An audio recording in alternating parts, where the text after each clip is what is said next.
said that so I'd get a hug from Timmy.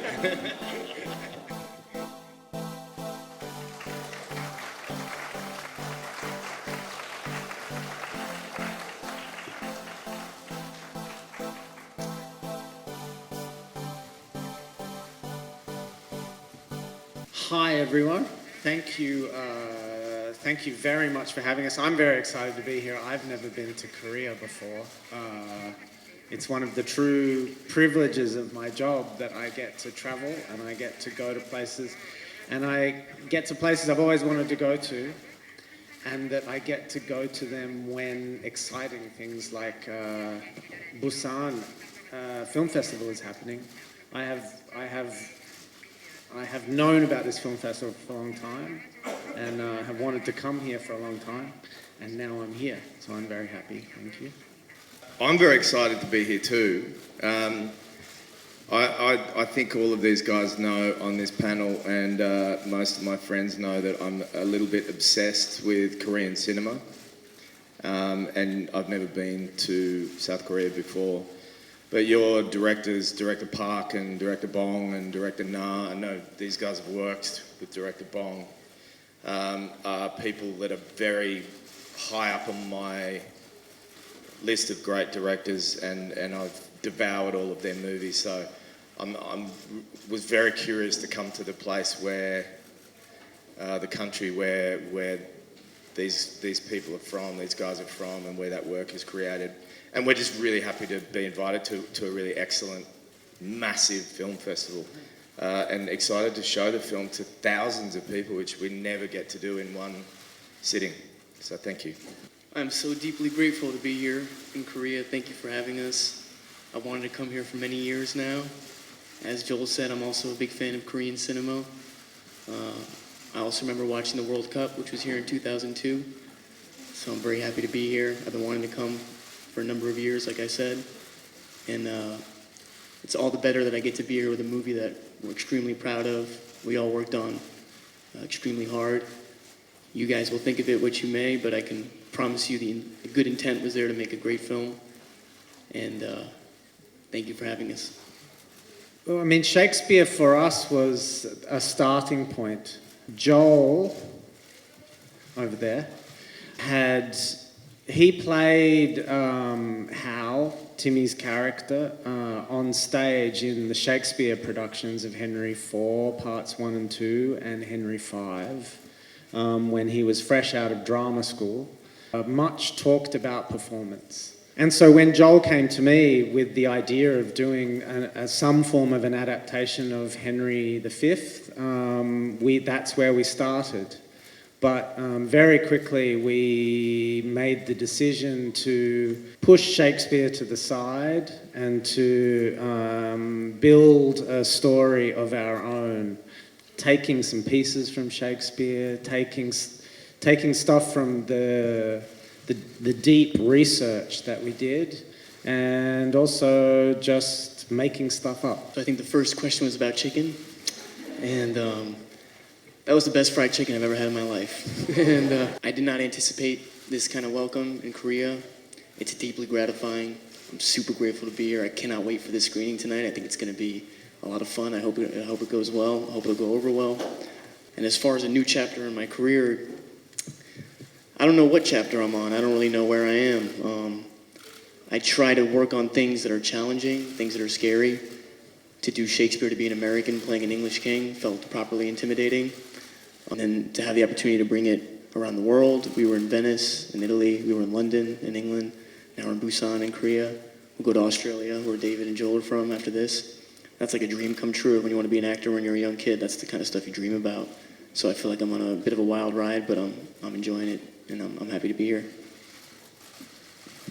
네, 다음 질문. It makes me think I went to a drama high school in New York. That's where I spent, from the ages of 13 to 17 years old. I went to a school called LaGuardia High School in New York, and had a lot of excellent teachers there. One of the things they instilled, one of the pieces of wisdom they wanted every student to learn was to chase the roles that were daunting in as much as the roles that were more in your wheelhouse or more comfortable. And so to that point, I figured as an American, to play an English king and a figure of reverence, I wanted to aspire to that. I didn't want to. I cast Timmy in the film because he's a really, really good actor. I saw, like everybody else, I saw Call Me By Your Name and loved that movie. I loved his performance in it.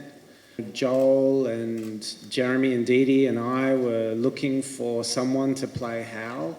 It was about the time that Call Me By Your Name came out, and so exciting to see a young actor who felt soulful. I think just get really close to the television and make sure there's the smell of popcorn in your room. Look, it's a really good question, and you know, I think the world is changing. I remember when I was young hearing my parents and their friends talking about how terrible it was that the drive-in cinema was probably going to get shut down. And as a 12-year-old kid, I was thinking, who cares? You know, who cares about the drive-in cinema? I don't. I can't drive. And now I think we're hitting a similar zone where, you know, I'm 45.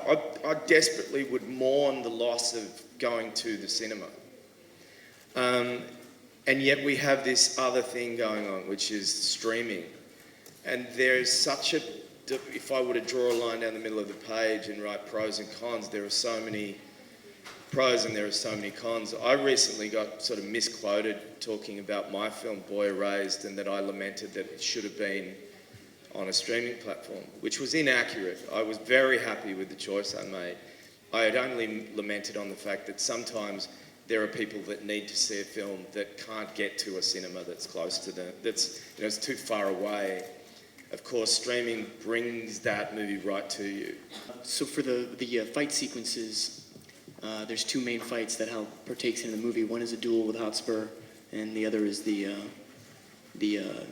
wars. Well, I don't want to spoil it for anybody that hasn't seen it, but there's also the Battle of Agincourt. And the truth is, we had rehearsed for both battles different sequences that maybe I rehearsed for about 3 weeks. And when we presented these scenes to David, it's not what he wanted for the movie. It was something that was too choreographed, maybe too Jedi, too lightsabery, and he wanted it to be more messy in the mud. Again, you know, perhaps in a big studio version of this film, it's about the action and the muscles and the swords, and this was more about the mess and the mud. For the real Battle of Agincourt, more people died from drowning in the mud and from the human crush than they did from swords or blunt trauma. And so we rearranged those fights, and on the day, there was a general choreography, but because he did want it to be messy, it was a little bit all over the place too, and a little bit just whatever happened in the take, whatever happened when it was filming is what would be in the movie. Like as with Timmy, I cast Rob in the movie because he's really good.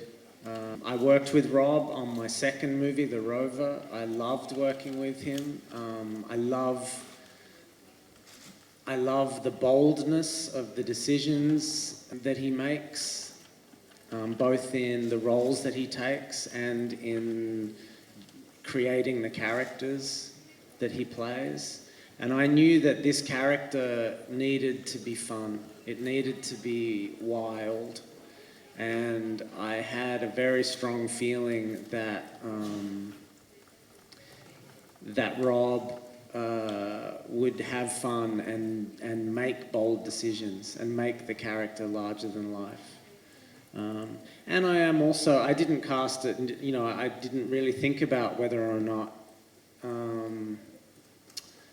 I am very firmly of the belief that when done sensitively, when political considerations are taken into account, that the joy of being an actor is becoming somebody that you are not. And so I love the fact that this movie has an Englishman playing a Frenchman. It has an Australian playing an Englishman. It has a kid from New York playing Henry V. I love that, and I hope that actors love that too. You get to transform And I think that's probably what is most enjoyable about acting. Yes. The ending of that movie is so excellent. I'm a big fan of movies that end on, ambiguity. And when Song looks into the camera, it can be taken many different ways. But the fact that he will live forever not knowing is one of the great endings of a movie ever. I rewatched the movie. This is really bizarre. Yesterday I was watching The Host on the plane because I saw it when it first came out in 2003. 2 weeks ago, because I'm making a movie about a true crime story in Australia next year, I was watching Memories of the Murder. And I rewatched the movie 2 weeks ago. It was the night before the news broke that their DNA testing had matched the murderer to 3 crimes, and now I believe that he's admitted to the remaining 14, or the remaining 11. Yes, I do know, and it's kind of extraordinary, but it doesn't change how incredible the ambiguity of the end of that movie is. And of course, I think most of us, or some of us, have seen Parasite, and he just keeps upping the game for everybody. Parasite is my favourite movie this year, apart from The King.